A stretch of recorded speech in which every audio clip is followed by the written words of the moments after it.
years before the events in The Elder Scrolls IV Oblivion and The Elder Scrolls V Skyrim.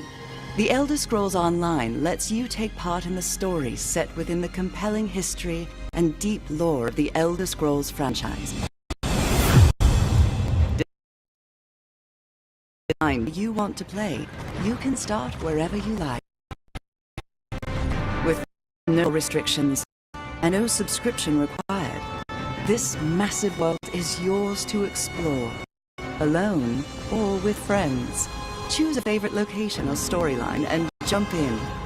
From the capital cities of the Three Alliances to the magical Somerset Isles, from the Khajiit territory of Elsewhere to Morrowind, the home of the Dark Elves, from frozen Skyrim in the north to the endless swamps of Blackmarsh. Adventure is everywhere. Are you ready to forge your own lane?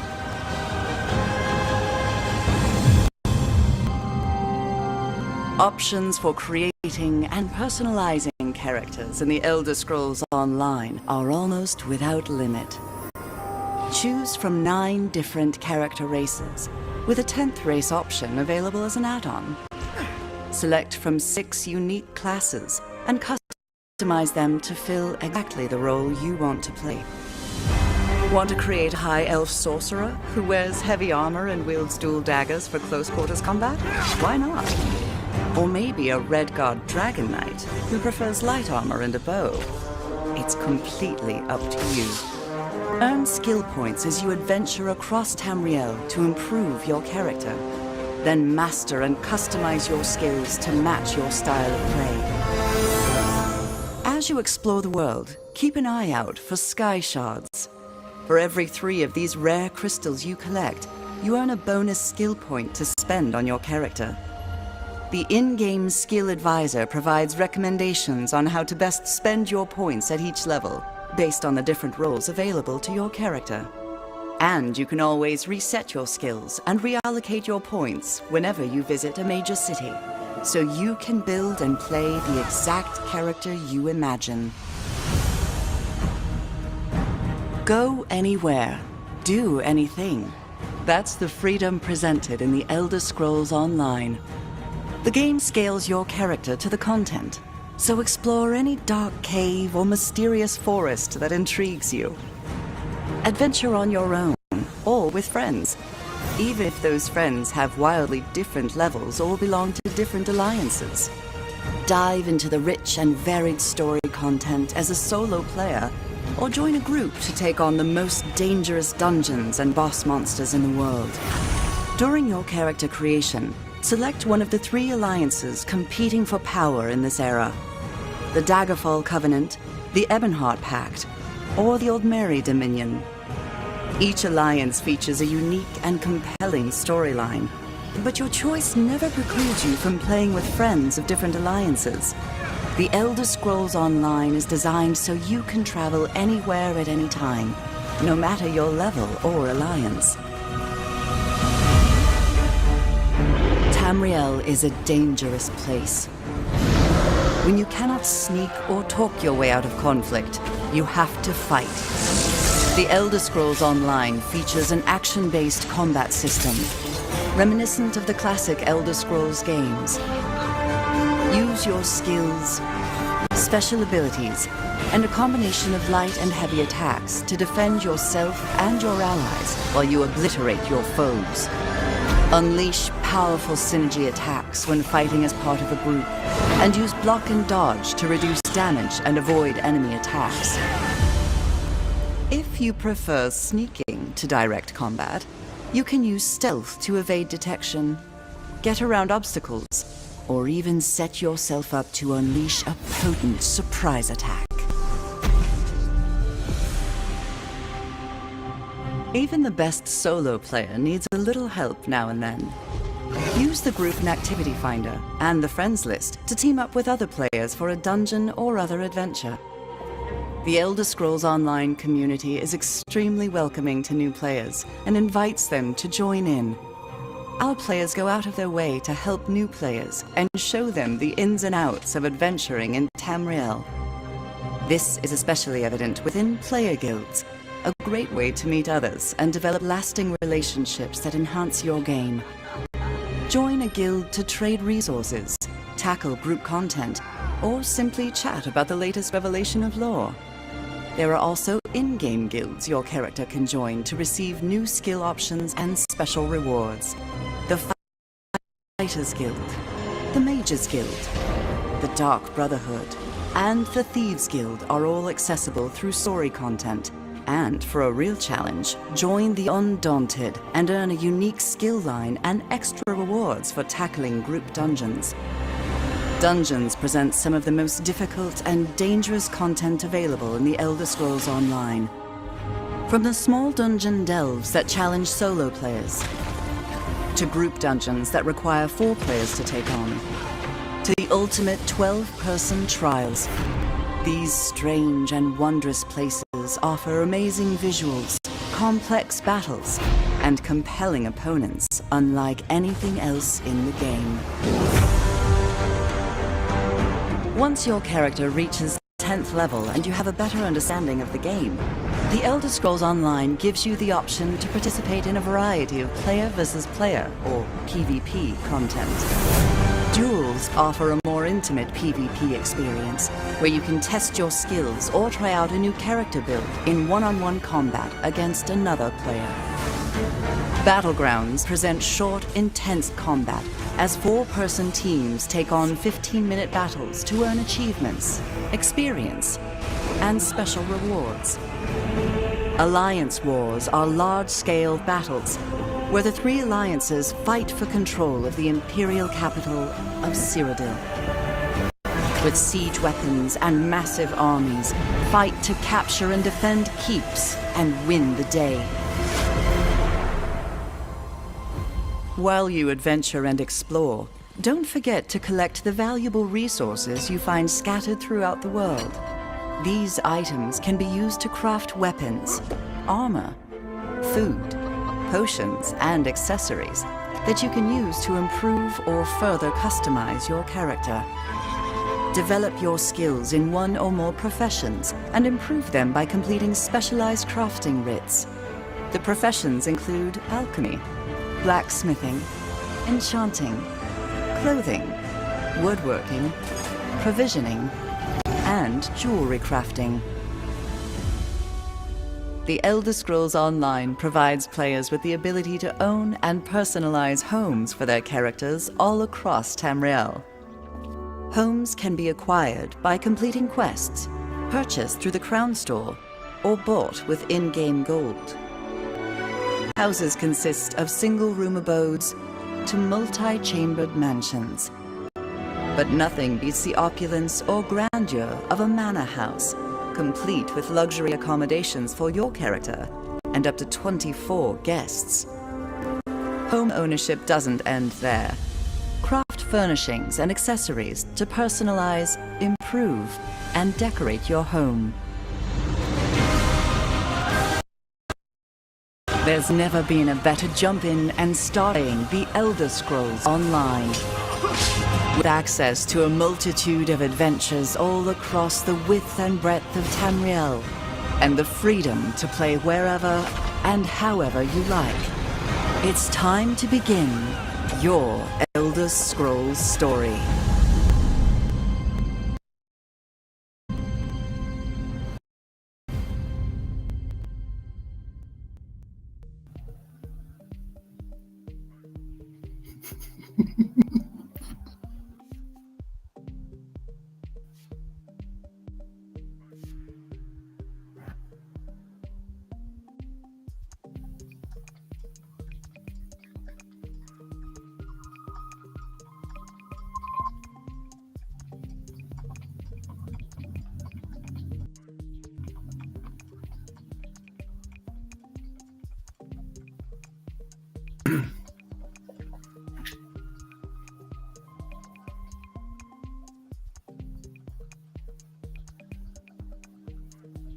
Welcome back to ESO News. Hopefully you guys are having a great day and a great drive as we're getting these things kind of done here This is going to be some sweet stuff as we gear towards getting ready for the daily login rewards here that you guys might see throughout the day as you look through the wonderful internet.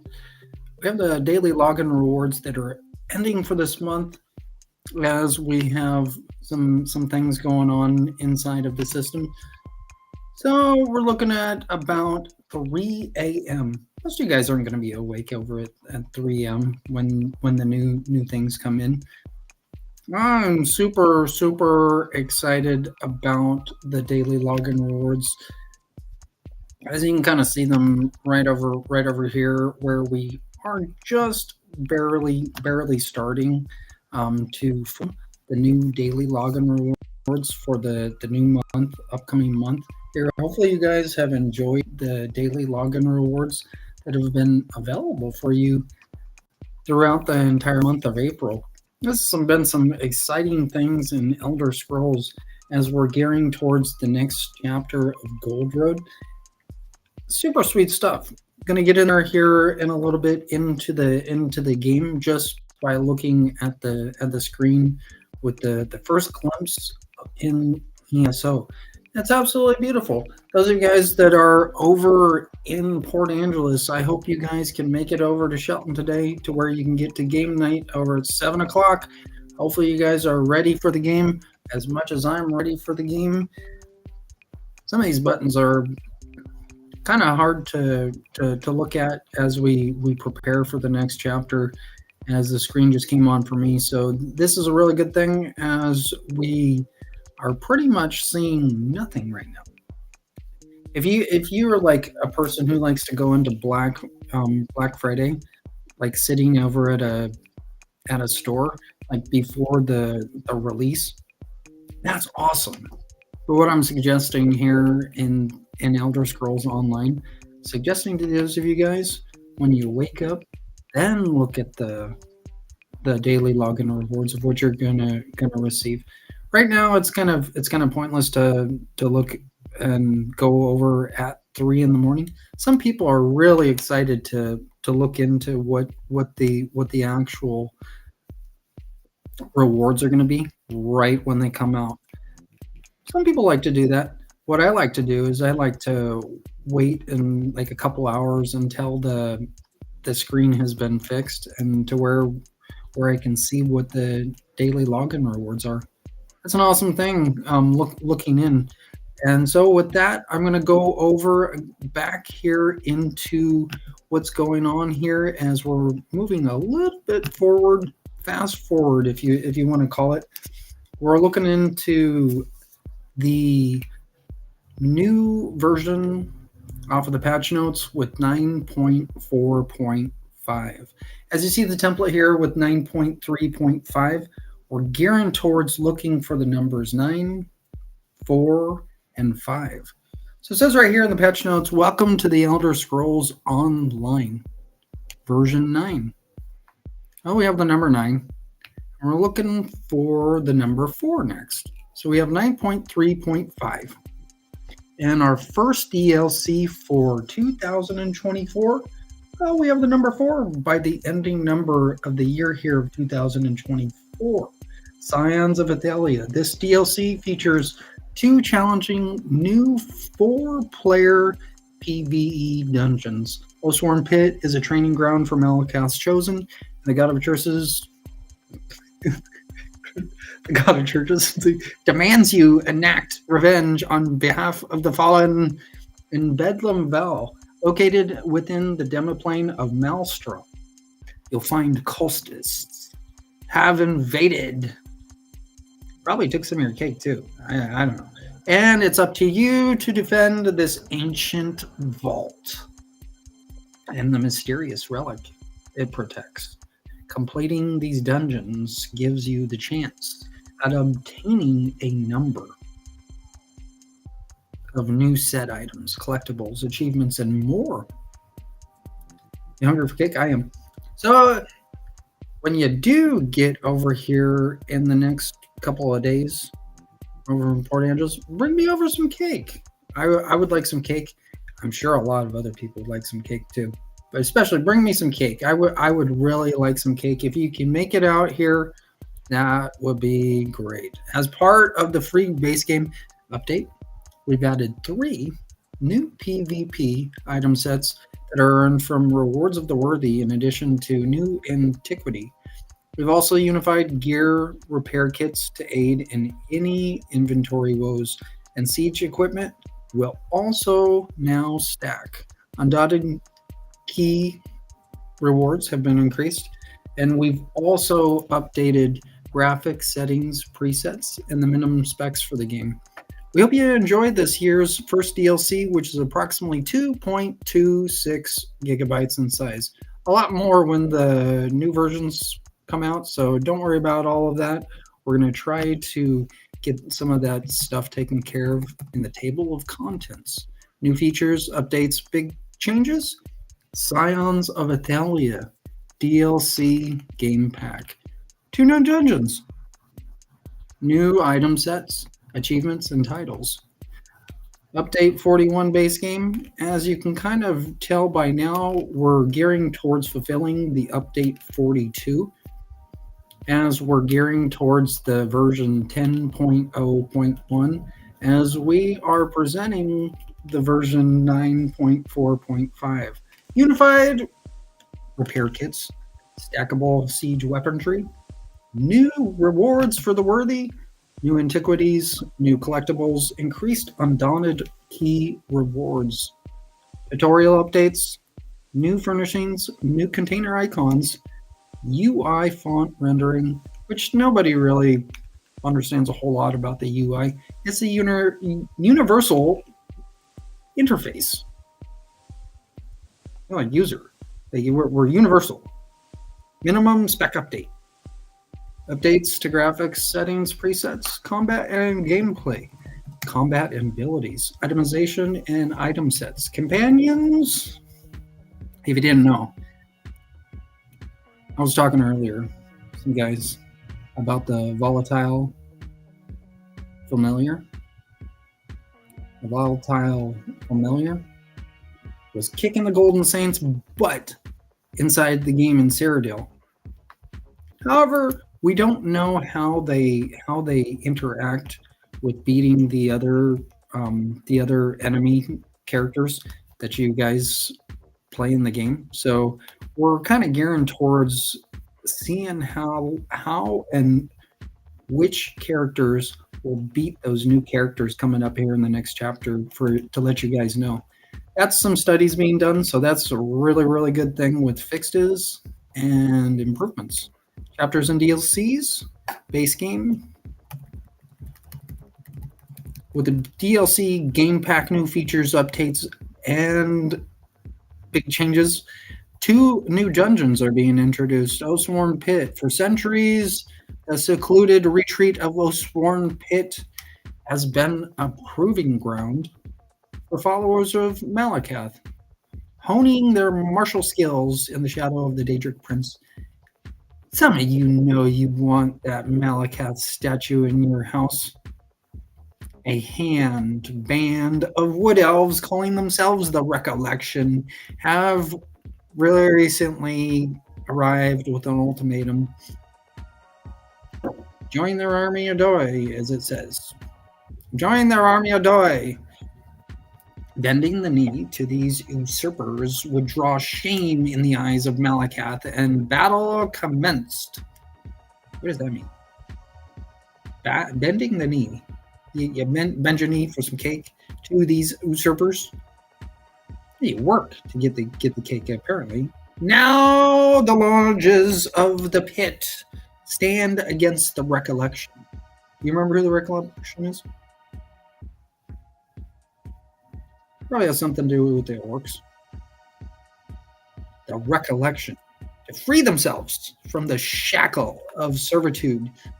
But do the Wood Elves have another motive? Oh, yeah, the Wood Elves are calling themselves Recollection. Oh, okay, no, it's not the orcs, it's the Wood Elves.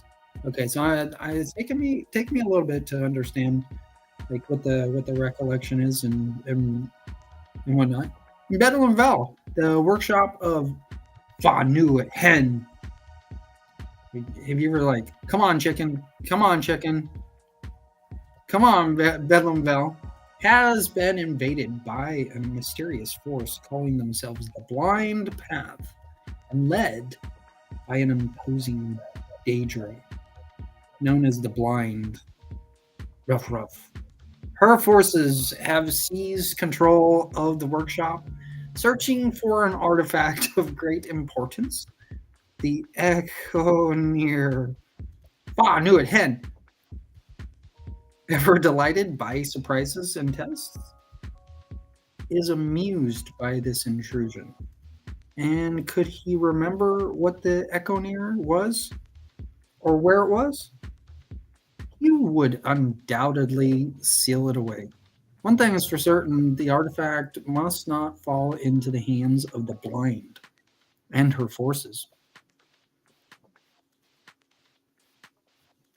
Osworn Pit and Bedlam Bell are 4-player dungeons which can be reached via the Reach and Hrothgar, respectively. Osworn's Pit entrance is in the northern section of the Reach. The entrance is north of the Druidok Mountains Way Shrine. Bedlam's Vel. Bedlam Vel's entrance is located in western Hrothgar. North of the Siege Road Way Shrine, both dungeons include a normal version, in addition to a veteran version. Each dungeon features challenging hard modes for each of their 3 boss encounters. There are unique item sets, including 2 new Undaunted Monster Mask sets, only available within the dungeons. Unique achievement awards are available for completing the dungeons, including the following: unique skin.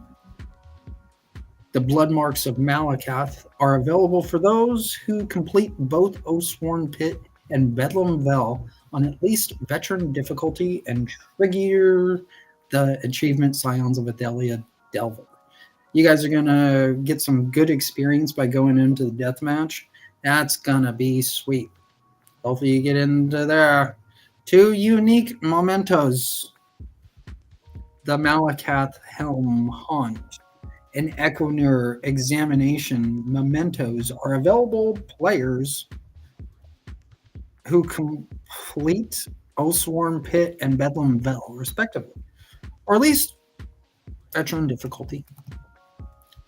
So you players have to become veterans. Veteran mode. Come on, players, become veterans like you're supposed to be. Unique die. Artifact Hunter Amber is available for those who complete the Retribution Takes Time achievement. Several titles, unique housing items, new item sets. We have added several new item sets and monster masks to acquire from the Scions of Athelia dungeons. Bedlam Vel, light armor, blind path induction. And this is going to be great when I keep on speaking when we go past the number. Number 2 adds 1096 maximum magicka. 3 adds 4% healing done. 4 adds 1096 maximum magicka. 5 increase the strength of your damage shields by 13% to targets 15 meters or closer to you. See, you're learning a little bit more about Elder Scrolls now. Do you kind of see it, how you're understanding a little bit more about this Bedlam Vel and Osworn Pit stuff? Increase your healing done by 13% to targets more than 15 meters away from you. Medium armor, Tarnished Nightmare. 2 adds 657 critical chance. 3 adds 657 critical chance. 4 adds 657 critical chance. 5.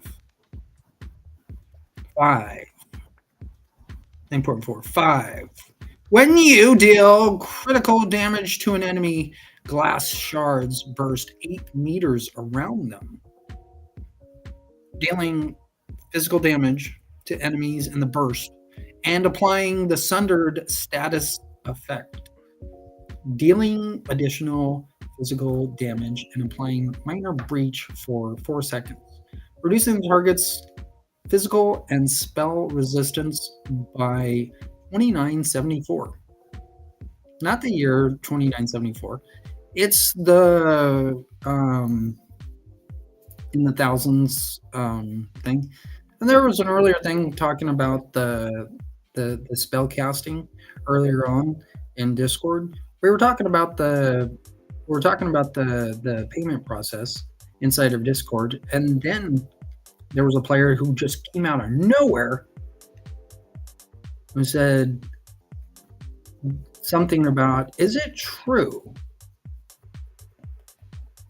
that 10 magicka relates to 1 spell damage? That's a good question. Is that true? This effect can occur once every 8 seconds, and the damage scales off the higher of your weapon or spell damage.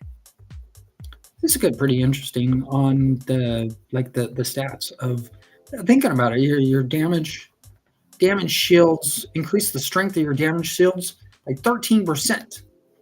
Like moving like Wuja, Fu Na Hin, Fu Na Hin, Fu Na Hin, and then it's like burst of energy, 15 meters closer to you. Heavy armor. Reflected Fury 2 adds 1206 maximum health. 3 adds 1206 maximum health. 4 adds 1096 maximum stamina. Very interesting. 5. When you taunt an enemy, gain a stack of broken shards for 5 seconds. Wow. So you're like, and it's like you break those shards for 5 seconds. And the shards are like up to 5 stacks max. You can only gain 1 stack every 1 second. When broken shards ends, you release the stacks in an 8-meter blast, dealing physical damage to enemies hit and applying major maim to them for 3 seconds per second stack of broken shards consumed. You're going to actually consume the shards, reducing their damage done by 10%. The damage scales off your max health. So the damage scales off your max health. Now, what about like the medium health? Or what about the minor health? What does that scale off? What does the damage scale off the medium health? Monster Mask, the blind. So do you want to be the blind? Do you want to have a blind mask? 1 adds 657 critical chance. You have 657 critical chance by having a blind monster mask. 2, critically healing yourself or an ally grants them a hydroglass damage shield that absorbs up to 2692 damage for 6 seconds. While the damage shield holds for 3 seconds after it ends, the target gains minor force, increasing their critical damage done by 10%. Osorn Pit, light armor, cinders of Anthelmere kind of reminds me of Anvil, like cinders of Anthelmere.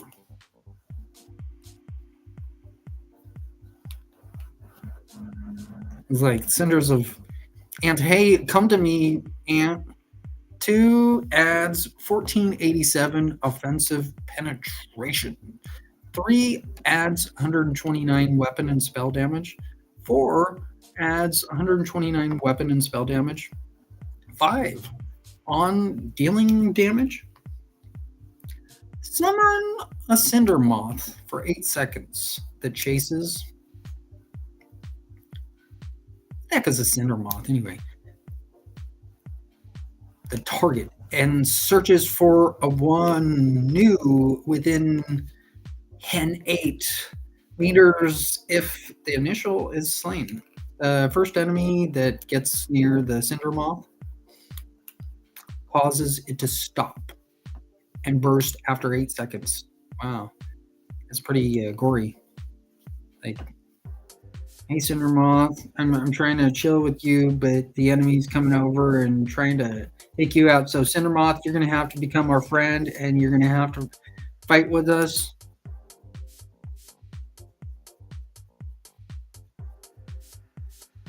Dealing flame damage.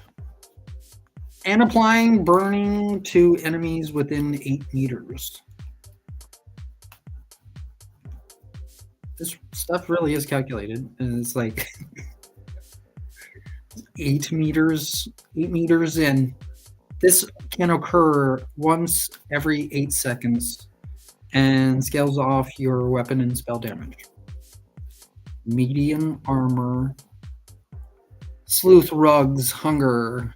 2 adds 129 stamina recovery. 3 adds 129 weapon and spell damage. Looking for the 6 here for tomorrow. 4 adds 1487 offensive penetration. 5 healing yourself or an ally makes your target blood hungry for 3 seconds. Get some like cranberry juice. Like, I'm blood hungry for cranberry juice. Dealing direct damage to an enemy makes them bloodied for 3 seconds. Dealing direct damage to an enemy makes them bloodied for 3 seconds.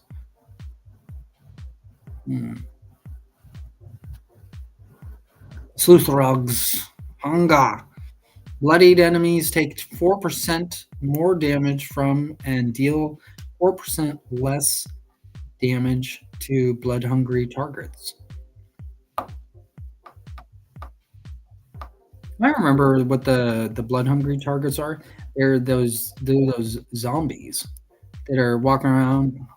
They crawl around. They're kind of one of those like those creepy crawlers that you out of those horror movies. You sit there like, that's just a little slug animation. No, it's not. It's a blood hungry target. You gotta take those things out. Heavy armor, black grove grounding. 2 adds 4%. Healing taken. 3 adds 1206 maximum health. 4 adds 1206 maximum health. Well, this isn't so boring. Get a little bit more of the information on the update 42. 5. After taking direct damage 3 times within 5 seconds, you create a 5-meter area for 10 seconds. You and group members who touch the area gain grounding for 15 seconds, reducing the cost of roll dodging by 20% and increasing block mitigation by 12%. This effects can occur once every 10 seconds. Monster Mask. Answer come to me construct. 1 adds 129 weapon and spell damage. 2, attacking an enemy with a fully charged heavy attack throws an axe at your enemy, dealing physical damage and reducing their armor for 5 seconds. Hopefully those of you guys going out from Port Angeles over to Shelton are having a good drive, having some fun times. With this effect can occur once every 10 seconds. And the damage and armor reduction scale off the higher of your weapon of your welcome. Of your welcome. Or spell damage. The axe drops to the ground, kind of like your mouth after traveling to your target for 5 seconds. You like open up your mouth, like, can you get to your can you get to your target within 5 seconds? Touching the axe reduces the cooldown of this set by 5 seconds. Uh-oh. Uh-oh. Uh-oh. That mouth is just too hot to handle. Can't even get their 5 seconds. Oh, they're too hot. Achievement and titles. This update introduces 56 new achievements and 5 new titles. The title Oathsworn can be obtained by completing the Lighting the Embers achievement. The title Bedlam's Disciple can be obtained by completing the Unshakable Fervor achievement. The title Pitmaster can be obtained by completing the Scorched but Surviving achievement. The title The Self-Governing can be obtained by completing the Lithe, the Lithe and Clever achievement. What does lithe mean? Lithe, lithe, lithe and clever, like a smooth mouth. What is lithe? I can lord, I can lithe. The title, The Vengeful, can be obtained by completing the Oathsworn Pit Champion achievement. Are you going into death match here later? The title, The Intervener, can be obtained by completing the Bedlamville Champion achievement. Well, wouldn't this be great in deathmatch? Bedlamville Champion versus Oathsworn Pit Champion. They're going at it. The title, Cake Connoisseur, can be obtained by completing the Cake Devourer achievement. Okay, so you got to look into the Cake Devourer achievement so you can come over and bring me some cake so we can be cake connoisseurs. And with that, that's the current news in the version 9.4.5. Hopefully you guys are having a great drive. And we might repeat the version 9.4.5. How sweet is that, huh? You becoming a cake connoisseur? Do you really want to be an Oathsworn Pit champion? Or do you want to be a Bedlamville champion? Maybe you do want to be a Bedlamville champion. How much have you learned about Bedlamville yet? Huh? How much have you learned about Bedlamville? I am sure you've learned a lot about cake by putting some of that cake in your mouth as I've been talking about the cake here today. I haven't received any cake, and I have been waiting for some cake. So it would be a good time if you brought me over some cake as you're cheering on those guys from Port Angeles getting over to Shelton. As you're eating that cake, as you're not actually eating cake with me. You're like, oh, it's a substitute cake. Yeah, you didn't bring me over that substitute cake either. You want to find out when? Fahu net hen. Fahu net hen. Fahu net hen. Hope you're having a good drive.